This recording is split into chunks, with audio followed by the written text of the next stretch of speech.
I intend to make sure that we gain and keep the majority in the next cycle as well. With that, I look forward to your positive questions. Yes. Will you remain in Congress? Oh, I'll look at that. You still obviously command a lot of loyalty within the conference. We've heard you say approximately 10,000 times that you never give up.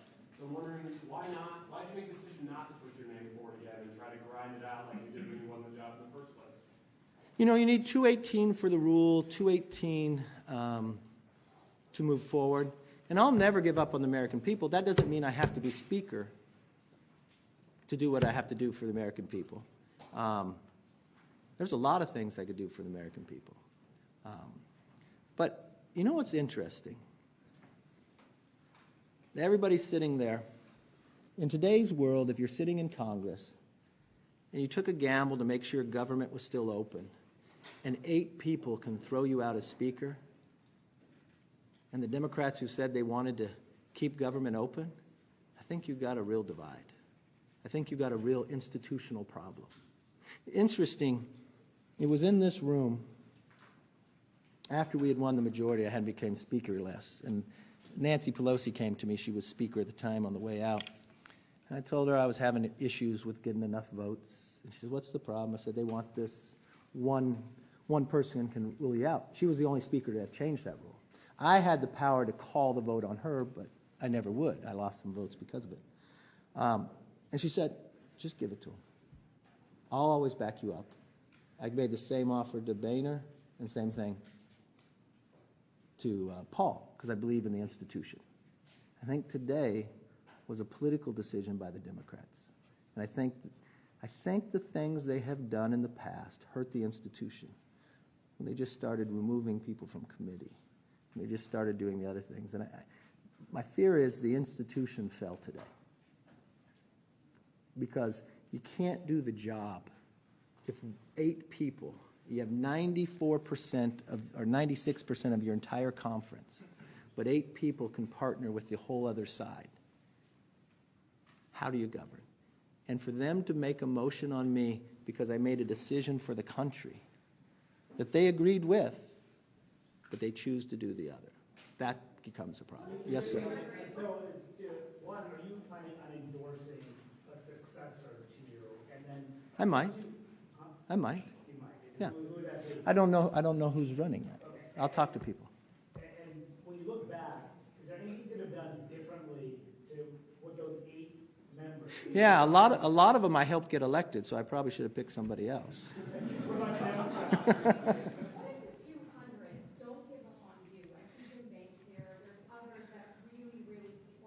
You know, we you know, I love these 200. They've gone through so much. They're down in the conference. They want me to. They'll say they're going to keep voting for me. I think you should put the country first. You know, this job was never about me. I hope you felt that I always felt, what can we do best to move forward? I mean, I treated Hakeem the way I wanted to be treated. I'd tell him things we were doing throughout, so he never was questioned. I wanted to bring the body back differently. We created a select committee on China. I changed the Intel committee. They just came back from MIT where they all had bipartisan briefing on AI and quantum. Started doing briefings with AI the whole conference of Republicans and Democrats alike. We're far from solving that problem, but I'm proud of what we were able to do there. So we'll continue. Yes, sir. When did you make this decision? Did you know the vote eventually succeeded that you would not run again, or was this right afterwards? You know, not all those 8, but these are the same people that never voted for me. They thought it was big. They went to present after we went through 15 rounds. Why do I do something for myself that can hurt the country? Why create?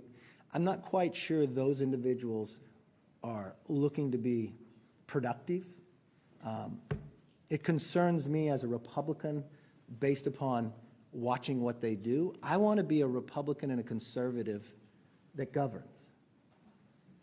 And we're going to have to find our way to do that. The challenge is We had so many opportunities. These are the same people that sat on the floor and criticized me that we didn't get all 12 spending bills done, but we first had to do a debt ceiling that they didn't support.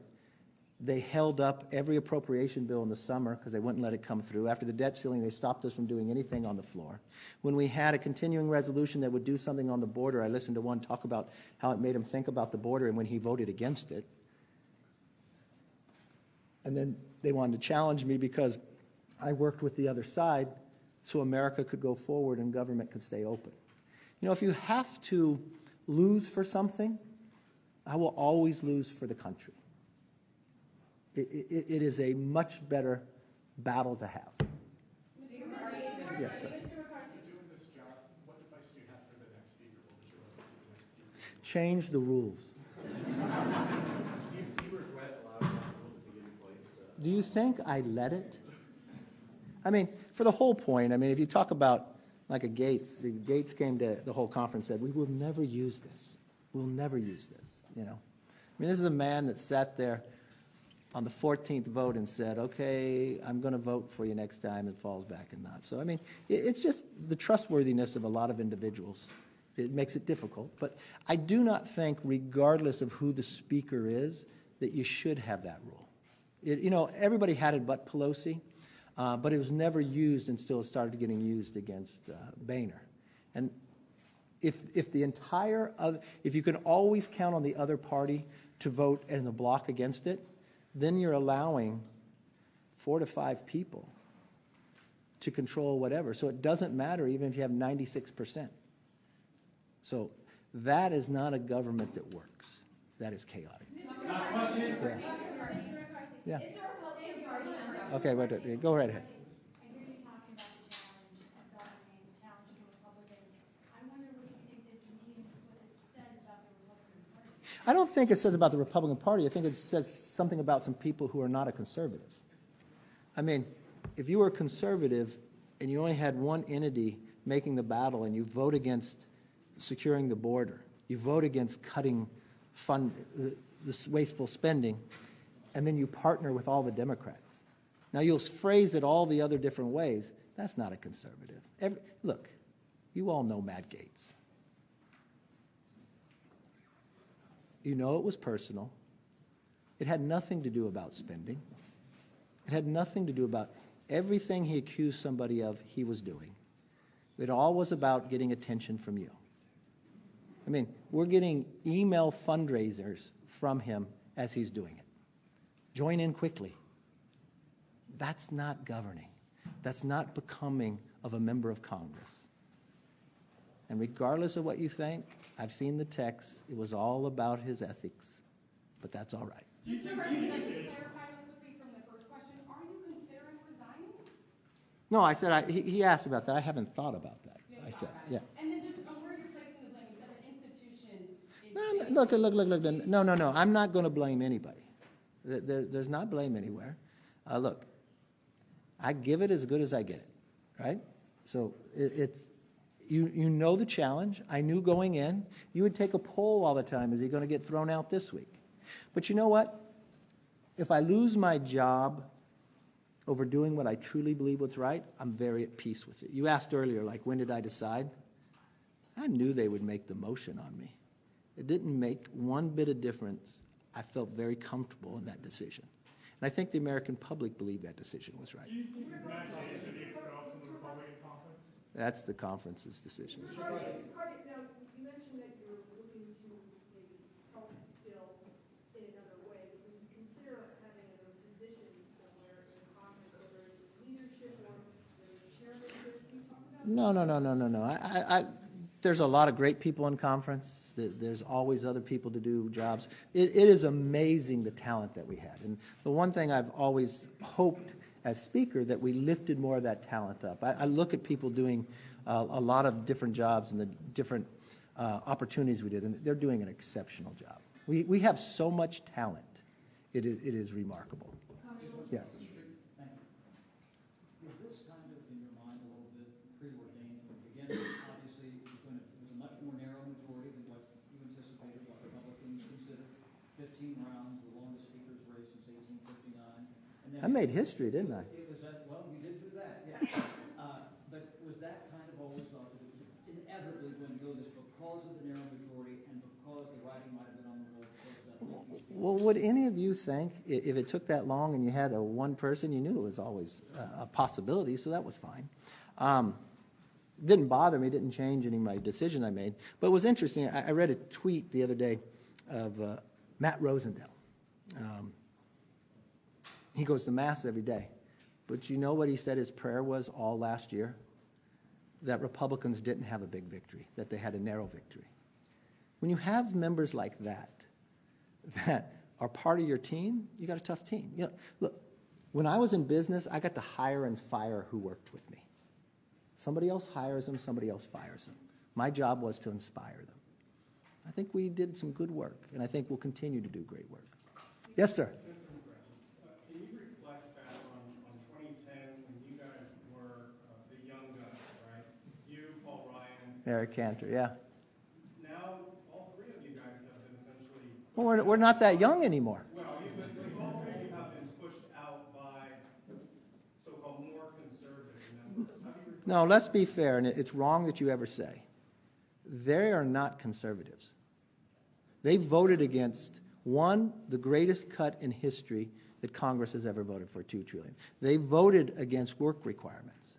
They voted against NEPA reform. They voted against border security. They voted against... They don't get to say they're conservative because they're angry and they're chaotic.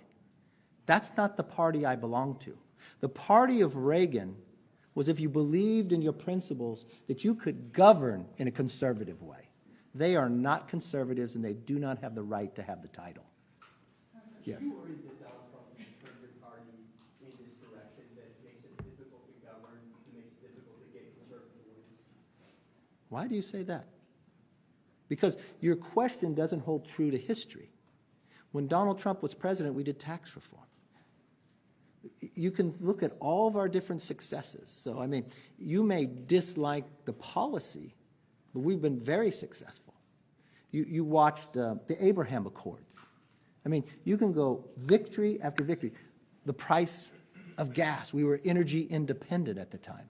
We had more businesses growing at the time. We didn't have to evacuate our embassies. You know, it's easy on its merit to see the difference of what Biden has destroyed America to what the policies we were able to create.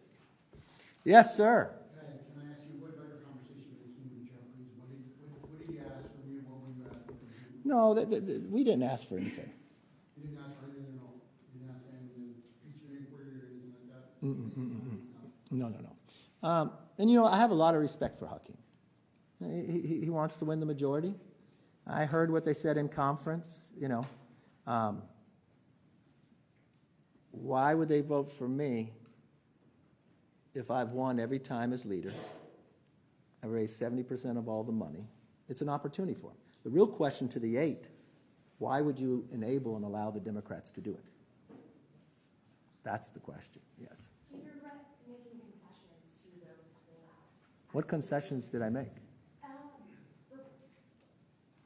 could have leaned towards Democrats to give them possibly To what? one or two secure speakership in the first. Look, I'm not going to, no.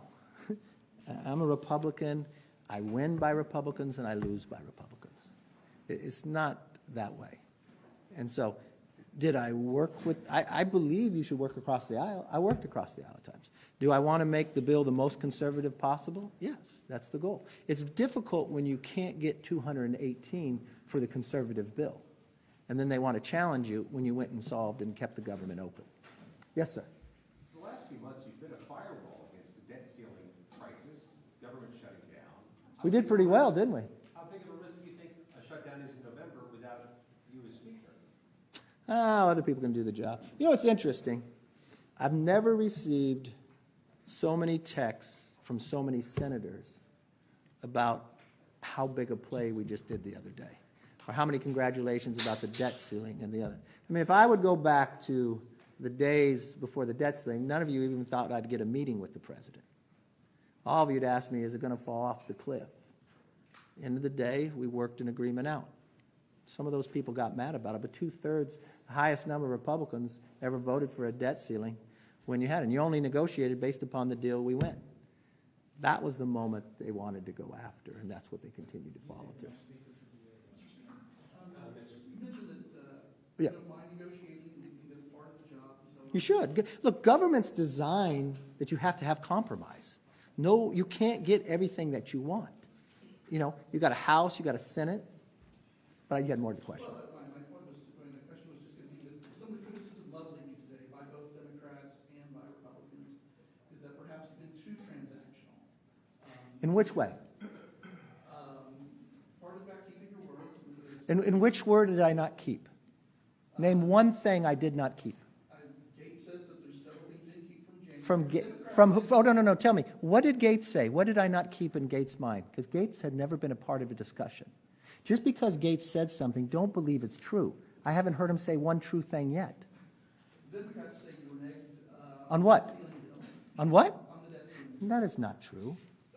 So no. If you're going to ask the question, you're going to say it. Tell me how I did something different on the debt ceiling bill. Any of you. Tell me what I did different on the debt ceiling, that I didn't keep my word. You said it was a floor, you said it was a ceiling. Is it not a ceiling? Okay, this is the Okay, no.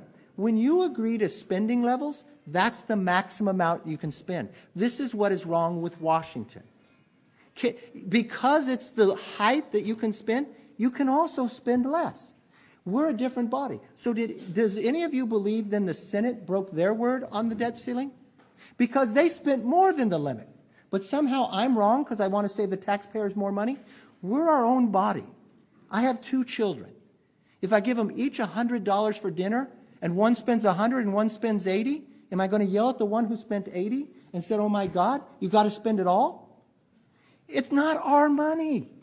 And why am I getting criticized because I'm fighting for the American people that we can eliminate waste? And you know what? We're our own body. So if we can pass the bills, and the Senate can pass the bills, but they pass them higher, but they haven't passed anything, somehow I'm wrong? I kept my word. I did not spend over the limit. They broke their word. You don't feel you're too transactional, though. Okay, you used the word, how was I transactional? If you ask a question, I want you to show an example. Give me an example. The definition is basically this for that. So what did I do this for that? Well, on the Ukraine, on the CR, you've been talking about leaving in, leaving it out, and then finally you put it out. No, you're making no sense. What transactional did it? No, I did no transactional. I tried to pass a conservative stopgap measure that secured the border and actually cut spending. When that didn't go, the only bill that was going was sitting over in the Senate that had a stopgap measure, disaster, and Ukraine. I made a decision as Speaker to keep the government open, and I put something on the floor. And let me get this straight to all of you. Because someone said I did wrong. 72-hour rule, I'm the only one who's lived by it. We're the ones who created it. We never broke the 72-hour rule. The bill I put on the floor was a suspension, which takes a 2/3 vote. And you know what? You can put a suspension on a rule, and you can waive it based upon the leadership. That's exactly what I followed. So my question to you is, when somebody says something, don't take it that it's gospel. Why don't you ask them to point? When Gaetz said I didn't follow, said, show me one place. You saw Massey, Thomas Massey, who is the hardest line person, say we followed all the rules all the time. That he was in the room when the agreement was made, and then we surpassed what we said we would do. So if you ask me a question, I'm going to answer back, because when it's not true, it's not fair. How important is it that the Speaker of the House be a member of the institution? Some members are floating former President Trump. They always float some of them. Yes, you had. Okay. First of all, you got to be in the institution to understand how it works. And look, it's legal to have somebody else. I just do not think that would ever be good. And do I regret? You start with this question. I don't think you've ever been positive on yet, but come on. I have high hope. This is going to be exciting. That's a good thing. I actually don't think you're out yet. But do you regret not reaching out for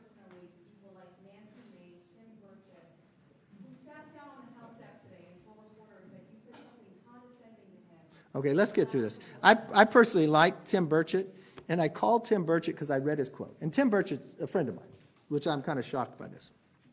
And Tim Burchett, in his quote, said he's leaning towards no, he's on CNN, but I'm going to pray about it. So I pick up the phone and call him because I didn't think he was already there. I said, Tim, I read your quote. You said you're going to pray about it. I wanted to talk to you about it. And somehow he construes that I'm a Christian. I'm not going to offend somebody. I simply read his quote back. I thought there was still an opening, and I wanted to talk to him about it. He never mentioned anything when we were communicating like that. And he said, Nancy Mace is a whole nother story. Okay? Let's just be honest here. This is the one that I just got a text from her primary opponent saying, "Why'd you spend $3 million?" But I called Nancy Mace's chief of staff yesterday, and because I called the chief of staff. Well, she was on The View saying I didn't keep my word, so I didn't know what to... Listen, I can't say this in the press, but okay. But so, no, you'll keep it among yourselves, right? Wait till my book. No. So I call her chief of staff because, I don't know, maybe I don't connect her with something else, but I just said to him, I said, can you please tell me, I don't understand, where have I not kept my word?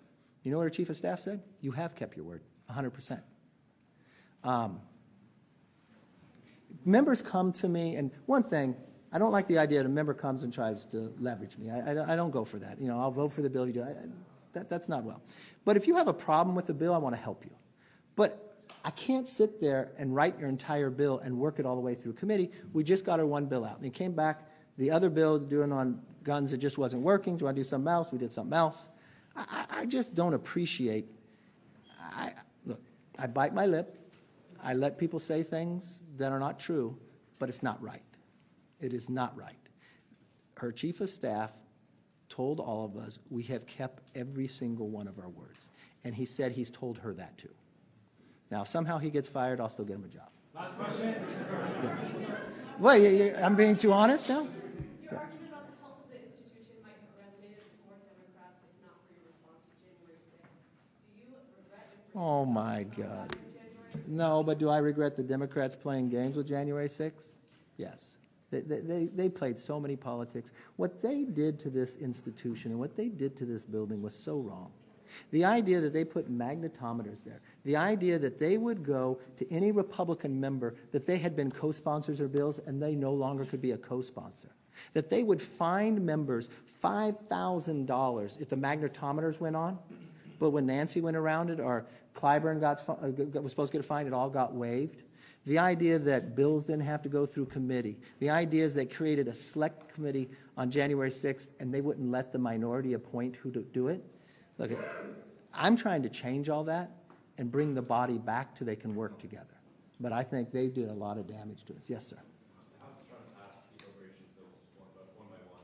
What are your expectations for that process now that you're not? Well, that's always been my goal.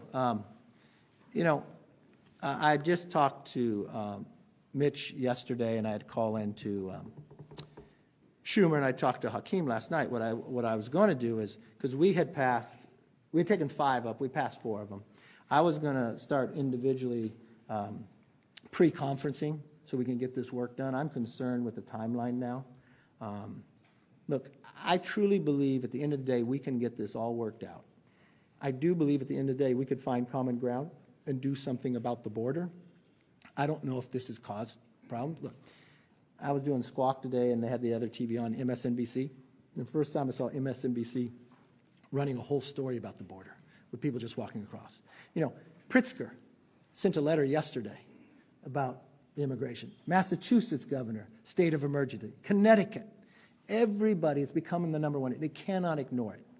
And I had told my members all before, I heard Gaetz say something on the floor that, oh my God, Kevin asked for a stopgap measure when we came back. The whole plan was because those 8 and a few more had held up passing any of these Probst bills all summer, I was going to do just what we did Saturday, a stopgap measure with disaster. I'd gone out to Hawaii. We looked what happened in Florida. Those people shouldn't be held back. And we could finish doing it all individually, but somehow they think that's a dirty word. Can you Yes. Have you spoken with your family since this all went down this afternoon? Oh, yeah, we Jackson Color. Oh, my poor mom. Have you guys met my mom yet? My mom's fabulous. My mom's this Italian lady.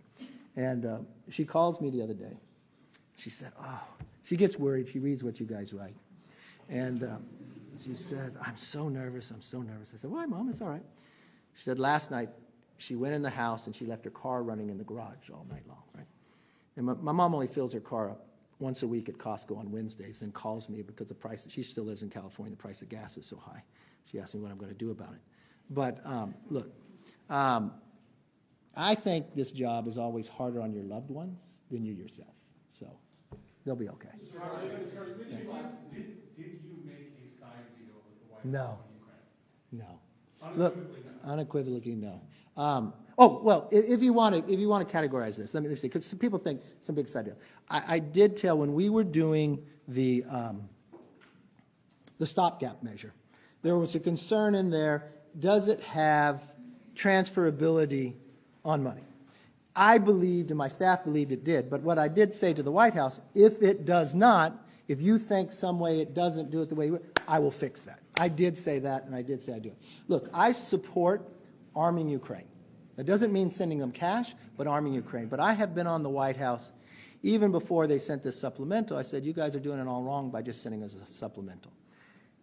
And I think the president is failing here because he's not telling the American public what is the mission. Now, we have a lot of members who are Navy SEALs who've been in theater and F-18 pilots, and they're frustrated. They want to support, but they don't want to support an ever-ending war. They want to see what's going on here. And I've really been on the White House. You've got to come down and talk to everybody, but you should listen to them and the prospects. I'm really concerned, though, long-term. What's happening around looks a lot like the 1930s. A lot of actions that Putin takes is very similar to Hitler. If you are history buffs, you'll know Hitler served in the World War I army, right? He hated that his country collapsed, and they signed the Treaty of Versailles. And what did he do?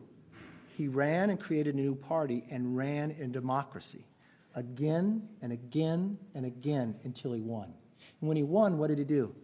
He took the freedoms away. And then he rebuilt his military, and even though it went against the Treaty of Versailles, the world powers said nothing. And then what did he do? He took part of Czechoslovakia. He took Austria. And then he told the entire world he was going to take the rest of it on a given day. So now the world power could not sit back, so in come Neville Chamberlain. But what had happened? Well, Hitler loved it because he was equal now to the world power, but he saw weakness. Neville Chamberlain made him sign a piece of paper and told us peace for our time. And then he invaded Poland the next year, and World War II began. If you study Putin, Putin didn't serve in the Soviet Union army, but he served in the KGB. He hated that his country collapsed to the West.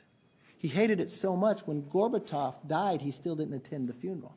What did he do? He rebuilt his military. But he learned something. A military makes you strong, but dependency makes you weak. He rebuilt it by selling his natural gas to Europe. But when his pipeline that went through Ukraine, when they changed power, he didn't want to pay. So he proposed a new pipeline, Nord Stream 2. Everybody loved it. America at least sanctioned it. Merkel said, great. But what did he do when he rebuilt his military? Invaded Georgia, took part of the Donbass, took Crimea. And the world powers really didn't say much. But then when he parked 100,000 troops on the border of Ukraine, and after he watched Afghanistan collapse, that's going to give us challenges for the next 2 decades. He got his meeting with the world power. So in comes Biden. And what does Biden do? He lifts the sanctions off Nord Stream 2, but asks nothing for it. Putin misreads that and invades Ukraine, thinking it would collapse in 2 weeks based upon Afghanistan. But now we have something even worse that's happened in the 1930s. Before Hitler moved, he created an axis of power, right? With Italy and Japan. all countries who wanted to expand their sphere of influence. Before Putin invaded Afghanistan, what did he do? Create an axis of power with China, North Korea, and Iran. All countries who want to expand their sphere of influence. So what we do here is very important. We can't sit there and just collapse it, because it'll look from Afghanistan. We can't just throw money at it. If we provide the weapons to be successful, but why it's so much personal to me, in 2014 or 2015, when Putin invaded the first time, I went to Ukraine. And then I came back. And I took a bipartisan group, and we went to the White House. And we sat in the Situation Room with then the vice president who was in charge of Ukraine, Joe Biden. And we advocated, let's sell them javelins so they can stop tanks. So they wouldn't invade. He said no. And he said Europeans wouldn't want it. I said, well, why don't we sell them to them now and keep them in Poland then? Didn't think that was right. And I fear of making the same mistake twice and sending the wrong messages. But the thing I would tell everybody is more Americans are dying on the southern border than are dying in Ukraine. Each and every day, a plane of Americans crash from fentanyl. And I don't understand how the White House continues to ignore it. My whole plan, and I've been up front from the very beginning, what I would say, if you want anything on Ukraine, we got to do something with the border. Mr. McCarthy, you mentioned earlier you regret helping get some of these. I was joking. They're all right. Considering supporting primary challenges to any of these 8 Republicans? Well, you know, one of the things when I was running for Speaker, that said I couldn't get involved in primaries. But I told the conference I'm a free agent now, aren't I? I think I'm pretty good at electing people. Mr. McCarthy, when was the last time you spoke to President Biden, and do you expect to now? You know, I was thinking about that. It's been a long, long time. I couldn't remember when I spoke to him last. You know, I've worked with a couple different presidents. I would have thought, we had built some respect for one another going through the debt ceiling. I know he got frustrated with me, but, and I have a great deal of respect for the people in his office I worked for. Rachetti and all of them, I think look, we have different philosophies, Schwanza and the others. They're smart. I respect them. They were honest. And I thought we made a good agreement. As a president, I would engage more. I think being hands-on, look, you're the leader of the free world. All the other presidents, I think bringing people together is a better way, talking through stuff. When you're in those rooms, you can talk about all sorts of things. Do you think opening an impeachment inquiry into him and the behavior of his son might have contributed to that? To what part? The part about you guys not communicating very much? No, let's talk about that. You guys play and remember what impeachment inquiry is. It is simply the ability to give the House, Republicans and Democrats, the power when you request for information.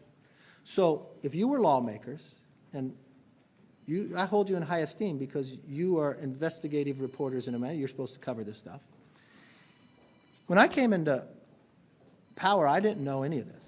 I did not know when he was vice president that his family created 20 shell companies. I had no idea about that. Not saying that's wrong. I did not know they got 16 of the 17 payments from Romania while he was vice president, and he was supposed to be in charge of Romania. I didn't know that.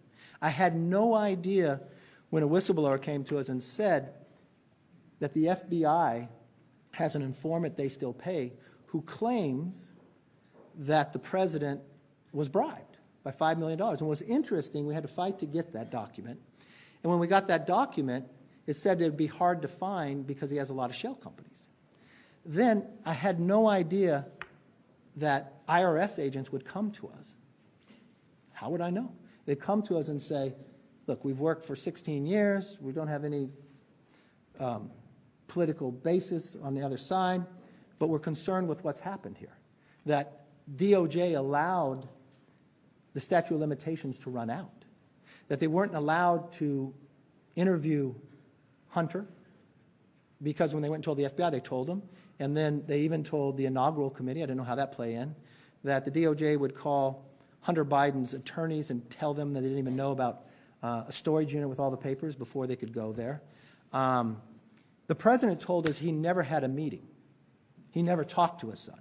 Look, when he said he never talked to his son, I didn't believe that. And I don't think it's wrong if you talk to your son. I want you to talk to your kids about anything, right? Doesn't mean you're influencing something. But he literally, I had no idea that the partner to Hunter Biden that also served on the Ukrainian Energy Board said they would literally call into meetings. And then he said that they were getting a lot of pressure, Burisma, to do something about the Ukraine prosecutor. And I did know the president tell the entire country that he withheld $1 billion of American taxpayer money to get rid of the prosecutor. And then we found out that the president not only called into meetings, that he went to Cafe Milano. He went to Cafe Milano more times and met with the foreign business partners of Hunter Biden than he has gone to the border in 50 years. But with each meeting that you went to Cafe Milano, and I've never had this happen. I've been to Cafe Milano, but I've never gotten a new Porsche the next day, and I never got $3 million wired to me from a Russian oligarch. So if you knew all of that, would you at least say, I think there's more things. We've never asked for the tax or the bank statements of the president, of Hunter, or anybody else. And these 20 shell companies had credit cards that were being paid. Now, this laptop that was supposed to be Russian that we now found out was Hunter, in there, he did say his father would take the money from him. He did make, and we did find out that the president, I didn't know this when I became Speaker, used another name while he was vice president for emails. And in one of the emails, it said that it only went to him and his son, Hunter, and it was about a phone call he was going to have with the president of Ukraine. Now, if you knew all of that, would you say, oh, I don't have any more questions? Or would you at least, as a lawmaker, and you have a role here, wouldn't you at least say, okay, well, we're going to have to go get some more documents. And if you're going to get more documents, I just want to make sure if they're going to fight it and string everything out, that we can get it. That's all impeachment inquiry. Now, if that made the president upset, maybe he shouldn't have lied to us from the beginning. Yes? Former President Trump was very active in supporting you when you won the Apple calling members. Mr. Gaetz, I know you said Mr. Gaetz is not telling the truth on several things. You claimed today that the president was supportive of what he was doing to remove you. What was your experience talking to him? I doubt if that's true. Yes, ma'am. You spoke about your fundraising prowess and the impact you had in flipping the majority this year, last year. Are you nervous that because of events today in general, and fighting in the conference, that the conference is at risk of losing? Look, I didn't say that. I was just told that by Democrats in their conference. That's what helped them make their decision. That a lot of their frontline, I think their quote was, why would we help the person that becomes our executioner? So, I mean... Do you think that today's events will hurt the conference's chances of expanding the majority in 2024? No, I'm sure Matt Gaetz will give the NRCSC a lot of money. He raised a lot online. You mentioned that Gaetz's kind of grudge against you is personal. Why do you think he has this grudge? Why does he not like you? I'm not quite sure. I don't need to find out either. Look, judge me by my enemies. Have you spoken to the former president at any point today? No. So much of the area of strategy for Republicans from us past bills this year has been find consensus with the most conservative option, try and pass that, and then see if we can negotiate.